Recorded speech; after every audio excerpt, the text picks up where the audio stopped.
The Schartz-Metterklume Method.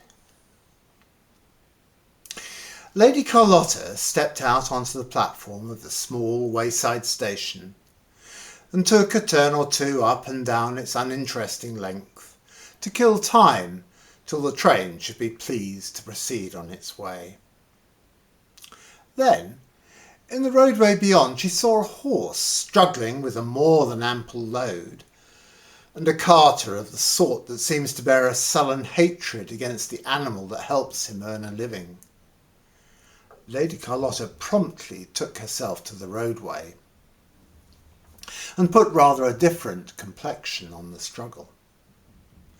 Certain of her acquaintances will want to give her plentiful admonition as to the undesirability of interfering on behalf of a distressed animal, such interference being none of her business.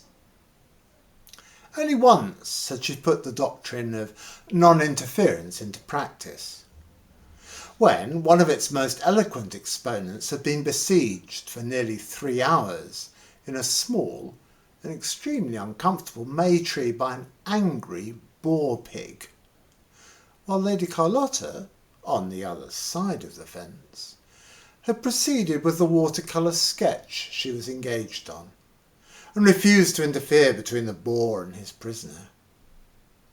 It is to be feared that she lost the friendship of the ultimately rescued lady. On this occasion she merely lost the train, which gave way to the first sign of impatience it had shown throughout the journey, and steamed off without her. She bore the desertion with philosophical indifference. Her friends and relations were thoroughly well used to the fact of her luggage arriving without her. She wired a vague, non-committal message to her destination to say that she was coming on by another train. And before she had time to think what her next move might be, she was confronted by an imposingly attired lady who seemed to be taking a prolonged mental inventory of her clothes and looks. "You must be Miss Hope, the governess I've come to meet," said the apparition, in a tone that admitted of little argument. "Very well, if I must, I must," said Lady Carlotta to herself, with a dangerous meekness. "I am Mrs. Cabal," continued the lady. "And where, pray, is your luggage?" "It's gone astray," said the alleged governess, falling in with the excellent rule of life that the absent are always to blame. The luggage had, in point of fact, behaved with perfect correctitude. "I've just telegraphed about it," she added, with a nearer approach to the truth. "Oh, how provoking," said Mrs. Cabal. "These railway companies are so careless. However, my maid can lend you things for the night." And she led the way to her car. During the drive to the Cabal mansion, Lady Carlotta was impressively introduced to the nature of the charge that had been thrust upon her. She learned that Claude and Wilfrid were delicate, sensitive young people, that Irene had the artistic temperament highly developed, and that Viola was something or other else of a mould equally commonplace among children of that class and type in the 20th century. "I wish them not only to be taught," said Mrs. Cabal, "but interested in what they learn.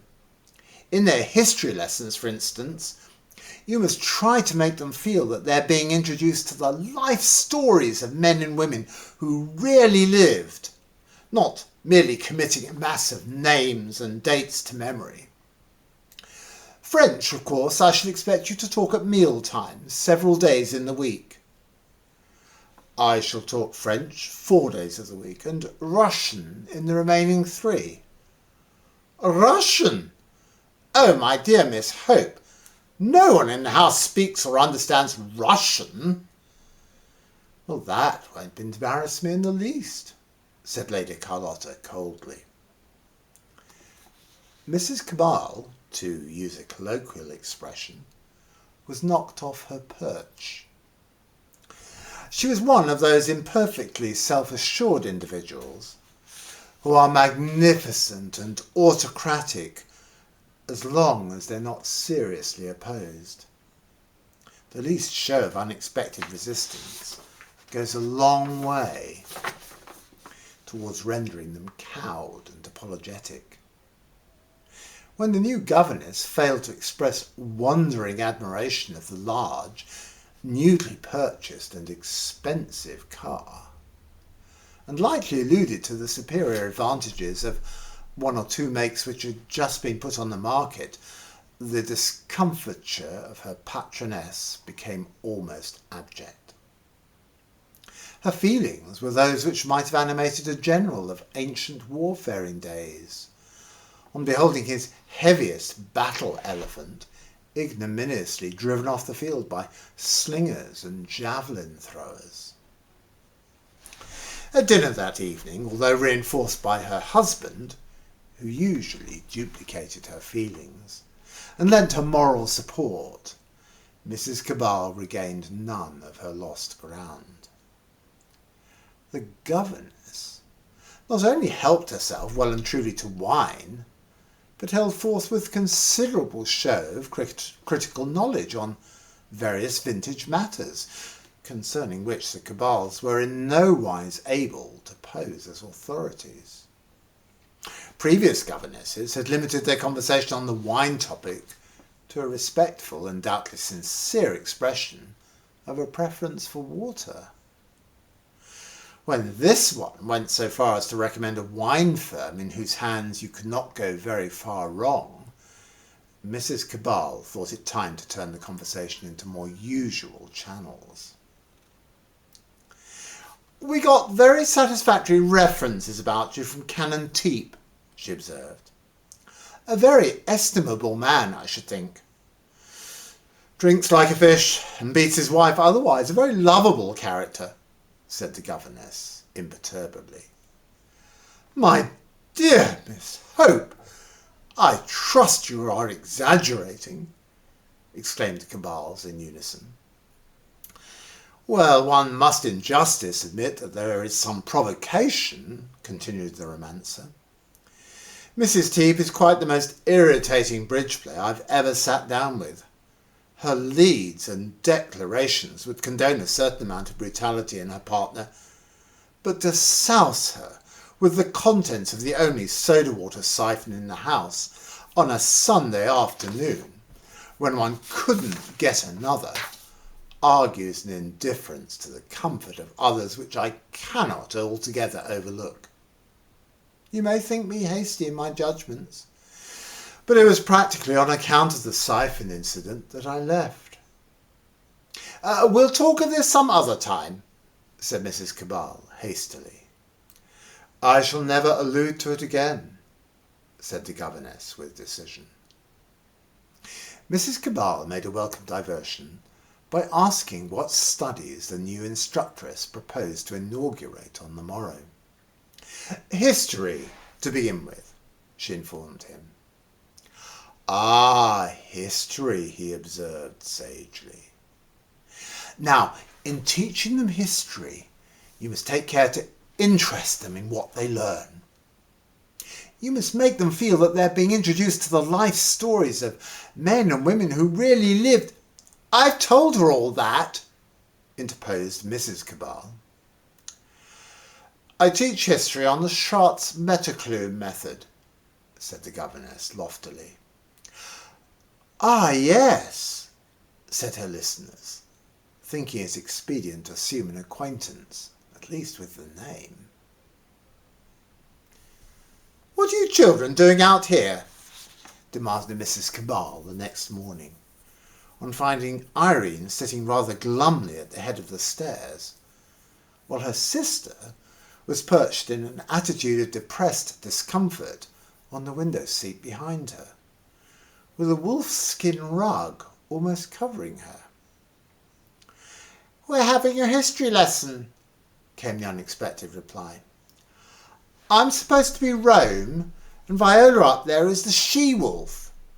Not a real wolf, but the figure of one that the Romans used to set store by. I forget why. Claude and Wilfred have gone to fetch the shabby women. The shabby women? Oh yes, they've got to carry them off. They didn't want to, but Miss Hope got one of Father's 5 bats and said she'd give them a number 9 spanking if they didn't. So they've gone to do it. A loud, angry screaming from the direction of the lawn drew Mrs. Cabal thither in hot haste, fearful lest a threatened castigation might even now be in process of infliction.